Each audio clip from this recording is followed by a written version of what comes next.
চলচ্চিত্রের জন্মলগ্ন 1895 সাল। এই জন্মলগ্ন থেকে বিভিন্ন দেশের ঐতিহাসিক দলিল হিসেবে আমরা যা যা পেয়েছি, এই সমস্ত সংবাদচিত্রকেই তথ্যচিত্রে অন্তর্ভুক্ত করা যায়। কিন্তু এগুলির কোনো নান্দনিক মূল্য ছিল না।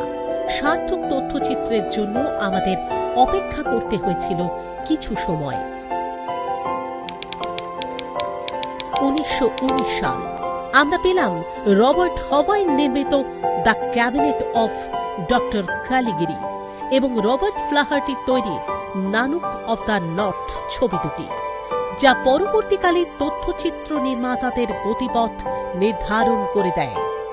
ফ্লাহার্টির নানুক এমন একটি ছবি যা বাস্তবতাকে ফুটিয়ে তোলার লিরিক্যাল গুণে তথ্যচিত্র সম্পর্কে মানুষের ধারণাই বদলে দিল। এরপর তথ্যচিত্রের জয়যাত্রা শুরু হল। একে একে গ্রিয়ারসন, আইজেনস্টাইন, পুডফেকিন, জারিফ ইভান্স, জ ভিগো এরা বিষয়ে, চিন্তায়, টেকনিকে তথ্যচিত্রকে একটি অন্য মাত্রায় নিয়ে গেলেন এবং তথ্যচিত্র স্বয়ংসম্পূর্ণ মাধ্যম হিসেবে প্রতিষ্ঠিত হল।